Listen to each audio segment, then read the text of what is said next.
Before we start this show, just a word from our sponsor, 20 by 20 Apparel. Founded in 2015, 20 by 20 Apparel brings original tributes to pro wrestling's classic arenas, moments, and events. They look to spotlight the bloopers, bleeps, and body slams along with the biggest, smallest, strangest, and strongest that pro wrestling has had to offer. Along with their awesome line of pro wrestling apparel, they do offer many services. In the world of wrestling, there are hundreds of shirts, promotions, flyers, social media accounts, and ads. Don't get lost in the sea of parody shirts and display fonts. They can provide professional graphic design services at a reasonable price.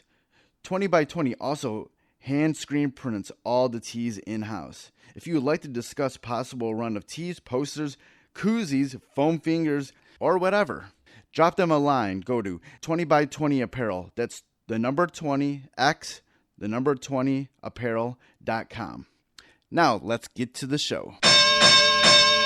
Fresh is the word. I'm Jim Duggan, got long wood for plenty hoes. I keep it fresher than fresh, but you already know. You suckers bummy, I'm money, I got a ton of flows. My weed loud like a motherfucking thunder roll. Your shit quiet like you ballin' on a budget though. We see your kicks and we laugh and yellin' what are those. You see me shining like a suit on puffy. You know my grindin' shit is too strong, buddy. That's why the dude call money. I be stuntin' like it's nothing at all. Cause it's nothing to me, it's probably something to y'all. Trying to smoke like me, then come and fuck with your dog. Got a closet full of kicks, you can't cop it tomorrow. And I'm fresher than the freshest, you can tell it's in my essence. Bitch, you see the way I'm rapping, yes I do this shit to death. Until I'm running out of breath, or tell somebody cut a check. But either way you know it's fresh, and either way you know it's fresh. Fresh, we fresh. Fresh, fresh, goddammit, we fresh.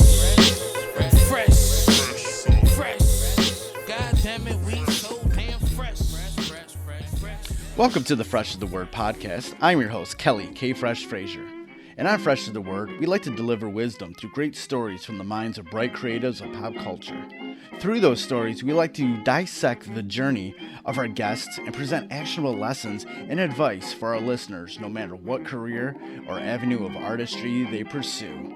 And before we get into this episode, I want to give a shout out to Knox Money, Bang Belushi, and Foul Mouth for the theme music for Fresh is the Word. And if you would like to support the podcast, you can always go to freshithepodcast.com and just share any of the links for any of the episodes on any of your social media platforms. And also, you can subscribe to Fresh is the Word pretty much anywhere that podcasts are streamed. And that includes Apple Podcast, Spotify, Stitcher Radio, pretty much everywhere. And please rate and review, especially on Apple Podcasts. It will definitely help out the show. If you want to contact me, you can always reach me by email at djkfresh@gmail.com, or you can follow me on Twitter and Instagram at kfreshisthe.word, and on Facebook at facebook.com/kfresh. And you can also follow Fresh is the Word on Twitter at FreshIsTheWord, and that's is with an IZ, Instagram at Fresh is the Word Podcast, and Facebook at facebook.com/FreshIsThePodcast. All right, this is episode 134. And on this episode, we feature another wrestler that's on the Old Wrestling event in Detroit on March 30th. Their champion, Matt Cross. Now, Cross isn't just the Old Wrestling champion. He is a wrestler known throughout the world, most notably as Son of Havoc in Lucha Underground. During our interview, we talked about how he got his start in wrestling, working with Old Wrestling, the punk rock lifestyle he lives as a wrestler, his Wrestling is Forever clothing company, how he was able to make a career worldwide as a wrestler, and how he has opened up avenues for wrestling in many parts of the world where wrestling was vastly ignored. This is definitely one of the best chats that I've had about wrestling ever, and definitely on this podcast, so this is a must listen if you are a wrestling fan. So enough chit chat, let's get on to the interview with Matt Cross. Just to start things off, I've seen you wrestle in so many different organizations all around the world. Like it says in your Twitter, you've wrestled in 25 countries. Has that changed recently? Is it still 25? It is still 25 as of now, but that will be changing shortly. It hasn't been announced yet, but there'll be a 26 coming very soon. Oh, all right. Yeah. That's cool. So, yeah, and you've been through a lot of interesting organizations. You were Son of Havoc on Lucha Underground. Coming up, you'll be coming to my home here in Detroit, part of Old Wrestling at the Whiskey Factory in Detroit. And Sure. you've wrestled with Old Wrestling before. Tell me about your experience as Matthew Cross in Old Wrestling. Yeah, you're the world champion, correct? Yeah, I think I've been with them from the beginning. To the best of my knowledge, I did their first show, and it's just a great concept. It makes you, as a fan and worker, kind of rethink everything. So it just, we do so many shows. I probably do at least 150 shows a year, coming up on 20 years. So, I've done essentially countless shows, and in a lot of ways they blend together. But with Old Wrestling, since it's such, a show taking place at the turn of the century, it's such a fun opportunity to kind of step out of that and really put your thinking cap on, because you have to wrestle in a different style, and I think people kind of appreciate that. And then that's been one of the cool things being a part of it too, is that the fans have gotten on board, and some people dress up coming to the shows, and they've been in some really cool venues, and so it's almost like this immersive experience, which is really cool. Yep. What do you do to sort of tap into that character, from like the 1920s, turn of the century, when you're, doing an Old Wrestling show? Just have fun with it, I mean, they're some of the most fun shows, and that's why I think everyone that's there and everyone that comes, and I'm talking about the guys in the back at this point, just really enjoy it, because it feels like, I don't know, it's not just another show. There is a special feel to it, and we can just enjoy ourselves. So everyone just goes out to have fun. And I think when most wrestlers are having such a good time, it translates to the matches, and I think that's when you get these cool moments, and people do some of their best work. That brings up a question, being that you wrestle so much on the indie circuit on different countries, are you always having fun or try to have fun at all the events that you are booked at? I mean, I do. I think that's been the calling card of my career. Now, have I been the most successful? No, and maybe it's because I've done that to a fault. That might even touch on any failures that I've had. But I say all the time, like, there are tons of guys that are more famous than me, and there are tons of guys making more money than me. I mean, obviously, but I don't know if anyone out there has as much fun as I do. I mean, the travel is what keeps me involved in this, being able to see the world, always coming in a day early or leaving a day late or staying somewhere or extending the trip.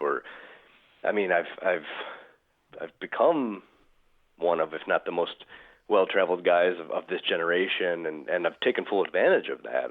I mean, I don't know if I have a single friend in the world that's, not in higher companies. And one of the complaints that I always hear is that they don't get to see anything, Right. and that they've been somewhere on paper, but they haven't actually been there. Even if they get to do something, it's part of some prearranged photo shoot or something. So they don't get to interact with the local culture or learn anything or experience anything. And I can't. And that hasn't been my experience at all. I've done nothing but that, and I'm very grateful for it. I mean, I'm a guy from a small town in Ohio that's quite literally been able to see the world just doing what he loves. So, I'm very grateful. So, what would be your advice? What would be, the Matt Cross tips for traveling as a pro wrestler to be able to see the world while wrestling?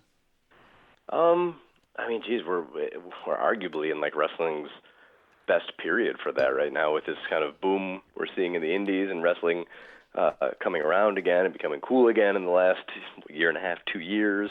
It's easier than ever for guys to kind of get out there and travel, and every single day the pond gets smaller, so there's less and less of guys available for these overseas companies, and with so many people being locked up in contracts nowadays, that it's a great time to be able to do that and just get your name out there and not be afraid of it. And I mean, those opportunities come. You just got to keep working and keep going forward. I think the one quote that has always stuck with me is, hard work can't be denied forever.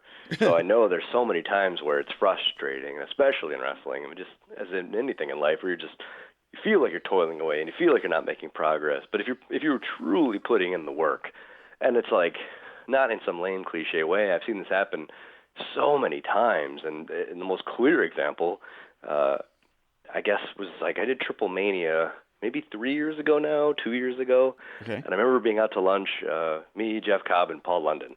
And Jeff was asking Paul and I, man, you guys travel the world. You guys do everything. Like, that's where I want to be. How do I do that? Like, I just feel like I'm, treading water, and I can't get ahead, and I want to be busy, and I want to be doing all these shows. And the first time I wrestled Jeff was in Hawaii in 2010, and he was amazing. Right. And I remember thinking, like, it sucks that this guy's quite literally hidden away on an island. Right. Because, he does deserve everything that he's getting now. And I remember telling him, I'm like, there isn't one piece of advice that is going to just be like, oh, I didn't think of that, now I'm famous, or whatever. It's just going to be, I'm like, every time you go out there, you're awesome, and you're working hard, and you're doing what needs to be done. And then one day, somebody's going to see it, and then bam, because this is very much the flavor of the week business. And then it will be your turn to be the flavor of the week, and you'll blow up. And just be ready for it, because when it comes, it comes. Right. And then you're not going to be home anymore. And then sure enough, it's like he went from, essentially obscurity and nothing to being one of the hottest prospects and most exciting guys on the scene overnight. Right. I mean, like a year from that conversation would have been laughable to see. And that's just, but he wasn't just complaining and he wasn't just sitting around. Like every time he went out there, he tried his hardest, and he's been at it for years. It's not something that, life isn't fair, right? There's not going to be like, at the 6-month time this thing happens, or at the 1 year mark this happens. For some guys it's going to be 2 weeks, and like, man, good for them. Other guys it might be 20 years. Right. Like, they're not going to be any sort of fair thing. But for me, it's always just not giving up. When I think back to my generation and when I started, it was guys like CM Punk and Colt Cabana and myself and Jimmy Jacobs, and like every one of us has found success in some way. So Right. Either we all started and we all ruled, which I find impossible to believe, or we're just too stupid and we didn't stop. So to me, it's really obvious what the answer is. There's no way there's no way coincidentally we were all the best ever. Like, no way. Right. So we were just dudes doing it, and we just never stopped. And then you fast forward 10, 15, 20 years, everyone did it. So I don't know. That's just always, again, that's always stuck with me because I've seen it happen. It'd be one thing if like one of my friends went on to be rich and famous, and I was like, wow, like they were the outlier, they were the exception. And maybe it did feel that way when it happened once. But when it happens 2, 3, 4, 5, a half dozen, a dozen times and more, you're like, this isn't coincidence anymore. Like, this isn't. Yeah, like I've seen the path. Like, Right. You just keep going. All these guys are sleeping on my floor 6 months or 2 years ago, and now look where they are, or vice versa. Right. So it's just I don't know. Persistence, I think, is underrated to a certain degree. With all the traveling that you do for your career, how were you able to sort of carve out those moments to be able to see all these cities and countries that you've been into when a lot of wrestlers say, oh, no, I never see anywhere that I go? Because the focus hasn't always been money for me. That's something that's nice, and yeah, ultimately I need it to pay my bills, but it's not my main focus. I've seen guys burn bridges in an attempt to make an extra $20, $50, $100, $200, and that's just... I'm more interested in having fun and making friends. So for me, if I have to sleep on someone's couch to stay the extra day, you got to keep in mind that I'm a punk at the end of the day. So I fell in love with punk rock music when I was 14 or 15 years old, Okay. and I never looked back. So that's the only thing that I care about in the world. So I think that colors a lot of my interactions with it. So I wanted to be in a touring punk band. That's like my dream. Okay. Wrestling is the closest thing to that. So Right. the parallels between underground punk rock music and what I do are not only there, they're intermingled. You couldn't distinguish them, essentially. So it's that same thing. I think it was Joey Ryan who said to me once, like, what we are doing in the indies, him and I and a handful of guys, it isn't a job, it isn't a career, it's a lifestyle. And that's the best way that I think anyone summed it up that I'm aware of. Because it's a lifestyle. I happened to do some work in San Francisco Bay Area last week, so I have a friend there, so I stayed an extra 4 days with him.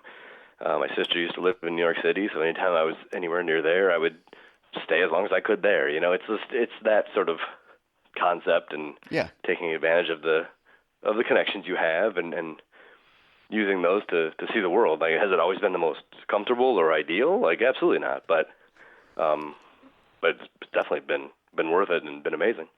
I love that you brought up like that you are a big fan of punk rock music and that lifestyle, and that the parallels between punk rock and your lifestyle as a wrestler. Kind of talk more about those parallels that you see. I mean, sure. It's just that idea of, I guess, essentially like the struggling artist with some sort of message. So you want to get out there, and you want to see the world and interact with that world, and just realize how big the world is. And it's like when you start wrestling, you're in this like tiny little scene, or when you start a band, you're in this tiny little scene, and then all of a sudden you realize, like, oh, this whole thing that I'm involved in is bigger than this city and bigger than this state. And then all of a sudden it's bigger than this country. And you're like, man, I'm just this tiny part in this entire thing. And just taking advantage of those opportunities. So, I mean, what does a punk band do? They get some kind of crappy van together, and then they get out there and they do it. They make the drives, and they sleep on the couches, and there isn't the biggest paydays, and the parallels with independent wrestling are just right there. This isn't a giant corporate run thing. I mean, guys don't have benefits and this and that and the other thing, but they still are compelled to do this thing because it's something they believe strongly in. So that's what I see or what I seek rather, in the bands that I'm interested in, and then that's what I find in independent professional wrestling as well. Nice. What sort of a kid were you growing up? What sort you said that you like punk rock music. What sort of other things were you into? I did gymnastics. So no shit. Yeah, I started that at 10. So, and I did that at a fairly high level. So that becomes consuming in a lot of ways. I mean, we would practice 4 days a week, and each practice was 4 hours. So I was putting in like 16 hours a week as a kid, just at my part-time, full-time gymnastics job. So yeah, it really does show that you did gymnastics when you were younger with the shit that you do in the ring. Yeah, absolutely. I mean, the transition was right there. I used to have people kind of be like, "That's so crazy that's where you came from," and I was like, "Really?" I mean, my interests were lifting weights and doing flips. Like, if you could point me in another direction, I'm more than willing to take a look at it. But it seems like it was an absolutely natural progression to me. And then to this day, I'll laugh about when people see me for the first time and comment about either how graceful I am or something of this nature, or agile or whatever. I'm like, well, yeah, right. I've got a solid foundation. It's my life's work. So, yeah, it was a very natural transition from that. But that was very, took up a lot of my time. And definitely like the class clown, I guess, as well. I've always had that entertainment aspect to me. A lot of times I feel like wrestling isn't even the best showcase for that, to be honest. But it's a showcase for entertaining. So that's the one that I've chosen for the better part of 20 years. But yeah, so I mean, either whether it's, I don't even know, like trying to grow a mustache at 16 just to look stupid in my driver's license, or just whatever it is, I've always had this element of showmanship to just my life in general. So wrestling's sort of an outlet for that as well. Right. Talk about wrestling is forever. Sure. I had toyed around with the idea for quite a while, like 6 months to 9 months, and just, that wrestling is such a unique art form and unlike anything else. And I was inspired by the passion that I would see by the people I was around. I mean, again, like I touched on earlier, seeing guys sleep on my floor who are now WWE champions and things like that. So to see that path and the work that went in, it didn't happen overnight. It just happened because they were willing to make these insane drives. And and have that drive within them to pursue something like that. And I was touched by that, you know. And again, like I think the culture surrounding wrestling is being elevated. So Yeah. I think the stigma with it is being removed. I think, you know, some people in my generation and the older generations grew up and their parents told them that it was fake or whatever, and then it was like, okay, that's what it was. It was silly to like it. Right. Now I think the newer generation isn't going to tell their kids that, and their kids aren't going to tell their kids that. In the same way that they don't tell their kids that the Avengers are fake or Batman's fake or you know, Lord of the Rings is fake or any of that stuff. It is an art form. Like you wouldn't go to a live action stunt show and then tell your kids, "Oh, that's fake and dumb." You would say, "Wow, this is absolutely incredible. I can't believe it." Now, if someone said, "Also, they invented this 10 minutes before you walked in the door," your minds would be blown, and you'd be on a cover of a magazine. That's what we do. That's what's being recognized. You can't not recognize that. So as that culture rises around what we do and the insanity of what we do and what goes into it, I just wanted to be part of that evolution and help that evolution. You don't necessarily think of fashion and wrestling, but why not? Why not? So I just think gone are the days of, and there's nothing wrong with like a purple shirt with a naked guy on it. That's great. I probably own 10 myself. But I don't want nothing but that. So as I think that hokey stereotype is removed from wrestling, I think that should be kind of across the board. So I want the way that we speak about it to be different. I want the presentation of it to be different. I want the clothing around it to be different. And I just felt like if I've done this for 2 decades, why not me? Like I've been intimately familiar and involved in this world for so long, and I just thought it was a chance for me to kind of help that evolution along. And there's so many layers to it, you know. It's 3 words that mean something different to me than they do to you, than they do to the person next to us, and that's what's amazing. Like so many people come up to me at shows and they're like, "Wow, you know, I used to watch wrestling with my father, and he has since passed, and that's the connection that I have, and you know, will carry with me forever. Wrestling is forever." And that's not even something that I had specifically thought about. Right. So many other people have brought these different layers and these different meanings to it, which is part of the excitement. And so much of it just, I don't need to explain what wrestling is forever means, because we all know. Right. It's like visceral and immediate, and that's what I love. And where will it go? I don't know. Does it become this, that, or the other thing? I have all kind of plans for it, and it's good for me because then it'll always be a connection to this industry that I've given the entirety of my adult life to. So even if I'm not active in the ring someday, I can still be involved in this way. So I like how it positions myself for that, and it speaks to the independent spirit as well. It's like I don't need it, like anybody could come to me and say, "We won't hire you," and it wouldn't matter because there will always be independent wrestling, and there will always be professional wrestling, and there'll always be wrestling is forever. Right. the brand and the idea. So it kind of just sets me up for that, and I don't know, and it makes it exciting. You know, I've done wrestling for so long that I'm not saying I'm the best. I'm not even close. But I get it. So what I don't really understand, or what I don't get, is you know, being essentially a CEO, I suppose, and designer behind a clothing brand and a clothing idea and just a brand in general. So whether it was creating WrestlingForever.com myself, just based on YouTube tutorials or what, right.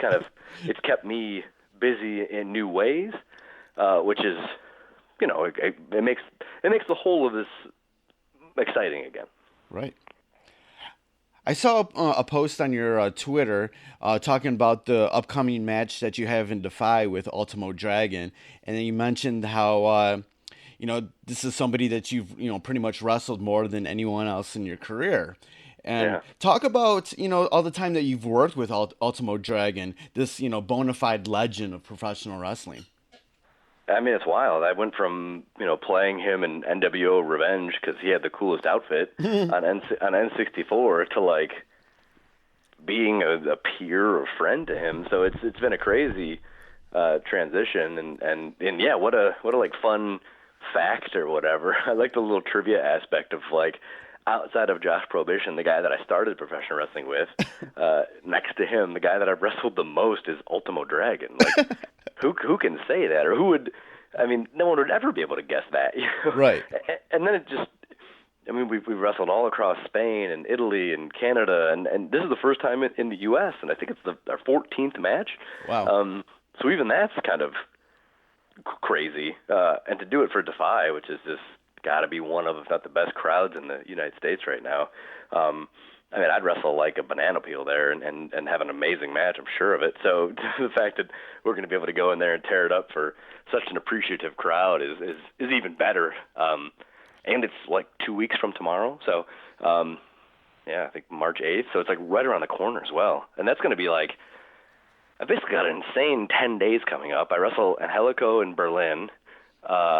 And then the following weekend, the Friday is against Ultimo Dragon for Defy in Seattle. And then Sunday versus Tajiri for Next Generation Wrestling in Newport, Tennessee. So, I mean, to have those like 3 matches, dream matches in some ways, like within a 10-day span in 2 states and 2 countries it's pretty wild.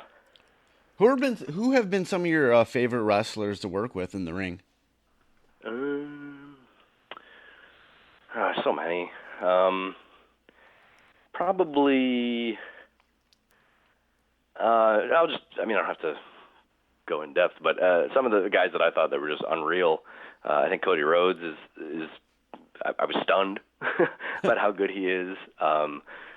Coming out of Cleveland, also Johnny Gargano is one of the best that there is. Yeah. He's got such a mind for wrestling. I mean, he's so sharp. It's people don't even realize how good he is. That's like the most exciting part for me. Is like they're starting to realize. I don't know if they'll ever fully realize because you don't know how good someone is to wrestle them. I mean, you can speculate and have opinions, and you can like guys or not, but a testament to how good they are at the art of professional wrestling, you can't fully grasp, I don't believe, until you've wrestled them. And a guy like him is he's good for reasons that no one even knows. Right. So he's great. Ricochet is unbelievable. So like those 3 guys just off the top of my head, I've been so lucky to. It'll get frustrating for me sometimes because I had a promoter recently. I don't remember who, but I thought it was really cool. They're like, we want to bring you in, and we want you to have a match that you're really excited about.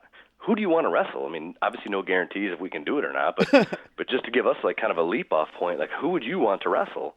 And I was like, what an amazing question, like because it's essentially who do you think you could have the best match with? I'm like, that's awesome, and kind of have that free reign and right. And not carte blanche, but the idea behind it, I thought was amazing. And then ultimately, I don't want to say that it depressed me, but all the people I was thinking of were no longer available. Right. Starting with the 3 that I just named, and it was like, yeah. Dang, the guys that I have the best matches with, that I've had my best matches with multiple times, I'm like, everybody's gone. So, but that said, new guys come up every day, and I think his name's Jake Atlas. Him and I at AWS in Los Angeles area just the other week had like a great match, just kind of out of nowhere. I don't think anybody expected it, and so much fun. So there's always, and he's brand new and way better than he should be. So it's like there's always, like the next guy. I mean, like Leo Rush. Like I think he's 13 now or something. And I wrestled him, and he was like a week in or a week after he was born, or I don't know. And it was like, oh, this guy's great. So like, what is going on? Then bang, he was gone. But like, there'll always be the next guy and stuff. So that's the exciting part about all of this. You're regularly a part of very prominent storylines as Son of Havoc in Lucha Underground. What was your experience working on Lucha Underground? Yeah, it's been great. When we're there, they just treat us amazing because it's all television and Hollywood people. So you get treated as such, which is, quite a stark contrast from normal, just independent wrestling. So it's nice to work in, under those people and alongside those people and with those resources. So yeah, it's been fun, and it's nice to just have that home. Unfortunately, and I don't fault them, but wrestling fans have been conditioned to always carry the promotion ahead of the wrestler. So whether that was Vince McMahon, trying to highlight the importance of the WWE, as opposed to any in particular person. I mean, obviously that's in his business interest to do that. And then, unfortunately, the fans have really taken to that. So without a home, I feel like fans don't understand you. You could be having the best matches in the world, all around the world, but unless it's under the banner of this, that, or the other thing, people don't necessarily care. And that's not entirely true, because it's not so much them caring. It is that distribution. Like, can they see it? So Right. You may have had the best match of all time in Guadalajara, Mexico versus some guy, but unless it was available to people and they can follow along, then they're not going to be there for that. So Lucha Underground has given me that home, and again, that's what I always tell people in seminars and stuff. I mean, that's how people interpret wrestling. You need a home so they can put on the flyer from this, or so it's given me that home. I went from having the exact same matches all over the world, and then what felt like overnight, then I was, oh, this guy's great. And I was like, the only thing that changed is I was like, okay, well, but again, I get it. So it was nice to just be given that spotlight that television or that quote unquote home promotion gives you. But yeah, it's been a lot of fun. Are you when people come talk to you at shows or whatnot? What are they talking to you most about? Are they talking to you mostly about Lucha Underground stuff, or is it just an array of other things that they've seen you do throughout the world? Yeah, I mean, I don't know if anyone has had as random of a career as me. I mean, that would be like an interesting talking point for something. No one outside of me is aware of the things that I've done, and they're so varied and so crazy. And the first time I wrestled Ultimo Dragon, to carry this full circle, was 2005 in Toronto. So nobody knows that, And then I spent the summer of 2008 touring with a group called NWE, which was running these massive 12,000, 13,000 seat arenas every single night, and I was wrestling Ultimo Dragon every single night, whether it be Barcelona or Madrid or Zaragoza. I mean, all around Spain with nothing but former WWE talent. So, to go from that to the Hulkamania tour of Australia in 2009, to again wrestling in 25 countries, it's and then you sprinkle in Tough Enough and Wrestling Society X, and it's like, and then the Backyard Wrestling video series and the Backyard Wrestling video game, and everyone loosely associated with or familiar with wrestling knows me. It's just a matter of if they know that or not, or if they know me from what specific thing. So people will come up every single week and talk about the Leap of Faith, which was a part of a Backyard Wrestling tape where I jumped off a balcony in 1999. So that's quite literally 20 years ago. And I'll be like, that probably happens close to every weekend, under the guise of man, I'm about to tell you something that you probably never hear. And it's that every time. And I'm like, I wrestled 1 to 3 times a week, since then, against guys like Ultimo and stuff. And the amount of people that bring that up, I'm like, why have I done anything since then? I should have hung it up then, 20 years ago. You peaked early. Yeah, I guess that's kind of the exciting thing about my career too, is you never know what somebody knows you from. People come up every single week and they'll see a Son of Havoc picture for sale, and somebody's jaw will drop, at least one person every single week, and be like, oh my God, that's you? I had no idea. And that happens every single week. So it's like the different places you can pull whatever you can pull from. For me, it's just so varied that, again, maybe that's part of what's fun, because everyone kind of got on board. Hopefully they got on board at some different point in my career, and it's interesting to see where people joined. And I mean, so many things were from the Backyard stuff, which is 2 decades. And you think, not only do these people still like wrestling, but they still are aware or support me and the other guys. I mean, that's kind of great. If you do kind of develop these relationships and you realize this person's watched me grow up. What with a career that's been so varied, so everywhere, what do you think is the positive of having so much variety in your career? Just that freedom. I think even if you take it out of wrestling and just into a normal scenario, I always think, like, let's pretend I was a doctor and I made a significant amount of money. Would I be able to get the time off work to do the things that I've done? Like, I doubt it. And even if I did, I would stay at some 5-star Sheraton somewhere, and would I really get the authentic experience? I mean, if I stay with a local wrestler or the local promoter and they need to go to the market in the morning, guess who's coming with them? Like, me. So it's like I've gotten these, and you can't like put a price on that. Like, I don't know if they sell completely immersive, like literally befriend a local tours. They may sell things under, you know, the guise of that, but would it really be that? Like, no. So I've gotten these experiences that are priceless and amazing, and that's been a part of just, I don't know, kind of being all over the place and I don't know, not want to be tied down and just do. I have freedom, and again, I just think ultimately that's priceless.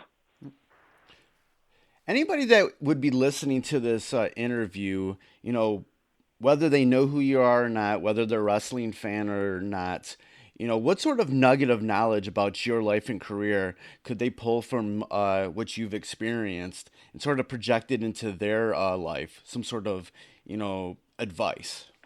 I think we already touched on it. You know, it's that idea of persistence. There's no way it's a coincidence that every single person that I started this venture with, which is an insane venture, was successful because we all just, I didn't start with Michael Jordan and LeBron James and blah, blah, blah. You know, like, we were all just dudes.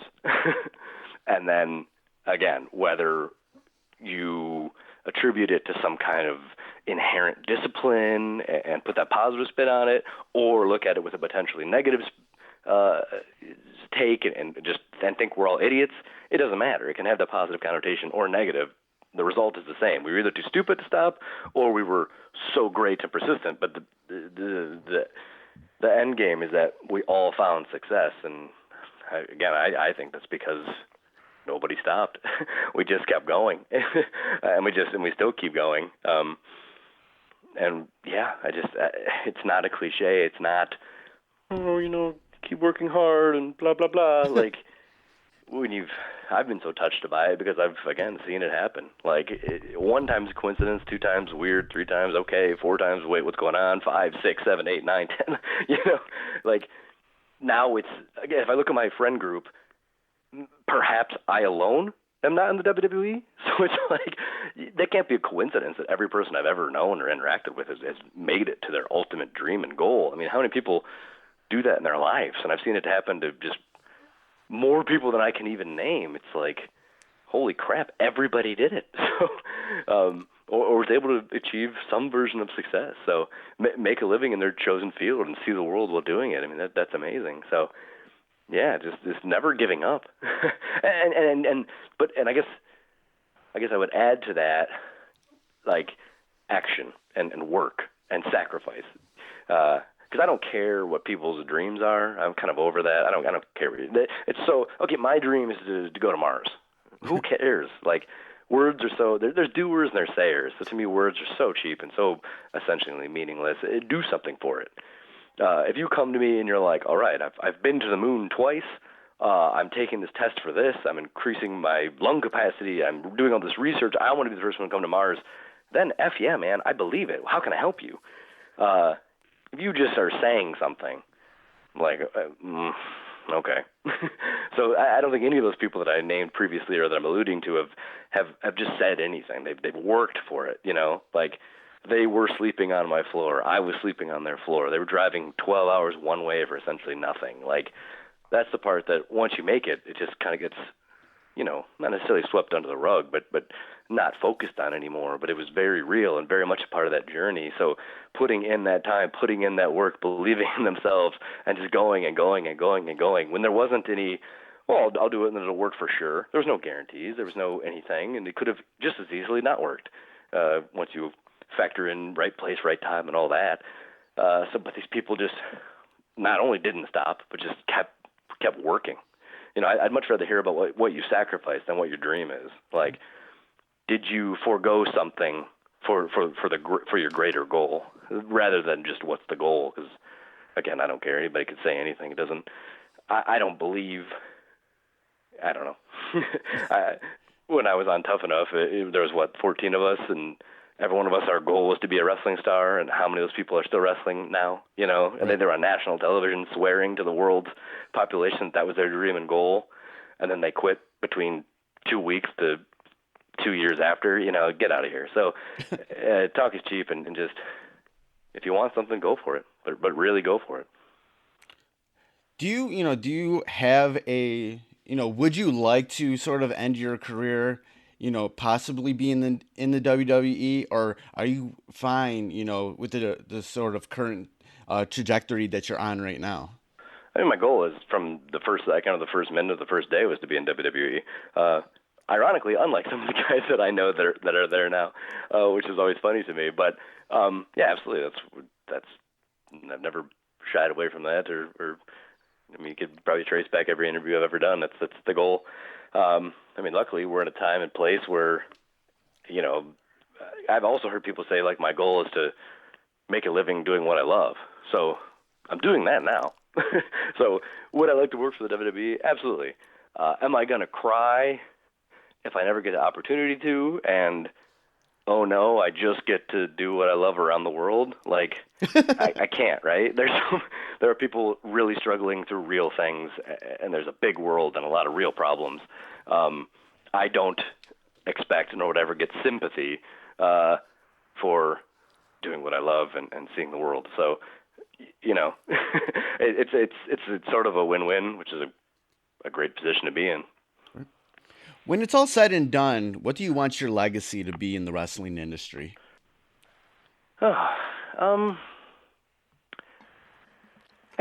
It's so hard to answer that without it seeming conceited or weird. I guess when I started traveling the world, that wasn't really a thing. I'm not going to say I'm the first guy that ever wrestled outside of his home country. I mean, obviously that's not the case. But the way that I, in some ways, pioneered these tours and taking that punk rock mentality of doing it, no one ever helped me with anything. And there was no outline or blueprint for this because it wasn't the thing. So for me to go, from Scotland to Germany to Hungary, where I remember talking to guys in England, and they're like, there's no wrestling in Hungary. And I'm like, yeah, I've already been there 2 or 3 times. So even guys a lot closer wasn't even aware that it was a thing. And then from Hungary to Qatar, and then from Qatar to Germany. I mean, that's a tour I did like 2 or 3 years ago that, again, no multi-million-dollar corporation was behind or booking the logistics of the travel. I mean, so for me to be able to do that entirely myself, I still think hasn't really been done. But I opened up those avenues and that world. I don't know if there's ever been anywhere where I've worked once. I think that's telling. Anywhere I've ever been, I've been used essentially until they go under, or many or several times. I think I'm easy to work with and for, and always motivated and trying my best. Because I know even now my best matches, moments, and memories are all ahead of me. So, like a lot of exposure for these overseas places. A lot of times the first time they used a quote-unquote name or even American perhaps was me. And I took that very seriously. I mean, I was like a diplomat of some sorts, and I carried the weight of the American independent wrestling scene on my back. And being a representative of that, if I had the attitude some of these guys had or put in the performance some of these guys have or been motivated solely by money, by like a lot of these guys are, I think it would have closed doors for nearly a generation of guys. So the fact that I was able to go to all of these places and do what I did, it again just opened up endless doors, because now people wouldn't bat an eye at, oh, so-and-so is going to England for a week, or so-and-so is doing this for... My first trip to England was in 2003. So, I mean, 16 years ago, this very much wasn't a thing. But it's really... The world's been opened up to a lot of that. So I hope, some of that would be recognized. I know there's a guy, I'm going to mess up his name, so I don't want to say it, but he's a Croatian wrestler, and he's the only one in Croatia. And when I met him, he sort of went on the record and surprised me by saying that that I alone introduced the concept, essentially, of professional wrestling to Croatia. And they built a ring based on, like, my backyard wrestling tapes and what I had done, and the idea of, like, well, this guy could do it, we could do it. And this Velkan Djokovic, he has to, like, drive to Budapest, Hungary, which is a good 6-7 hours away from him, because that's the closest thing he can get, which is another place where they've sort of introduced the concept of wrestling to their country just in the past couple years. Okay. And then those guys made a video talking about how I alone had emboldened them with the idea and to start it. So it's like which is insane. So it's like, right. Hulk Hogan didn't bring professional wrestling to these places in Eastern Europe. It was me. And it's like, holy crap, I wish there was more eyes on that, because it's like, that's incredible. I wear that very proudly. That's a hell of an accomplishment. I mean, I didn't set out to be like, I'm an idiot straight edge kid who listens to punk rock. Like, that's it, you know? Like, I didn't think, oh, what I do because I'm bored and angry and young is gonna, you know, bring this art form to certain places in Eastern Europe. I mean, it's just, it's amazing. So I'll think about those sort of things, and just, you know, they're very motivating. Great. Well, that was a great story to tap out on. You know, it was great talking with you, Matt. Sure. Where can people go online to get more information about, you know, what you're up to? Sure. On Twitter, Instagram, and Facebook, it's all one word, MDog Matt Cross, 2 G's, 2 T's, 2 S's. And then if you haven't already, please check out wrestlingisforever.com. All right, great, man. It's been good talking with you, man. Right on, dude. Hopefully we'll see you in Detroit. Oh, I'll definitely be at the show. Awesome, man. We'll see you there. All right, have a good night. You too, dude. So that was my interview with Matt Cross. Like I said, it was one of the greatest interviews about wrestling that I've ever done. I haven't done that many, but that was definitely an awesome interview. To me, that's the bar. That's the bar that I want to try to hit anytime I interview a wrestler. So hopefully any wrestlers that I have on the podcast in the future will be as cool enough as Matt Cross. And in conjunction with Old Wrestling, like I said on the previous show, we're doing a giveaway, a prize pack giveaway, along with another sponsor of that event, 20x20 Apparel, for a prize pack giveaway on Instagram. You get a show DVD from Old Wrestling, a variety pack of stickers, a button, and a 8x10 that's featuring Matt Cross and Judge Hugo, along with some other fun gimmicks from 20x20 Apparel. Just go to the Fresh is the Word Instagram page at Fresh is the Word Podcast, and you'll see a bunch of postings on there for the contest. Just on any of those posts, just go ahead and follow the directions, and you will be entered into that contest giveaway. A lot of cool stuff. And remember, Old Wrestling will be at the Detroit City Distillery Whiskey Factory on March the 30th. That's a Saturday. And that is at 1000 Maple Street in Detroit, Michigan. Doors open at 7, first bell at 7:30 p.m. You can purchase tickets at oldwrestling.com/tickets. And for more information about Matt Cross and Old Wrestling, you can always go to the show notes for this episode at freshasthepodcast.com, and there'll be links to where you can get more information about all of that. So thank you for listening. Another great episode in the books. Goodbye and good night. Fresh is the word.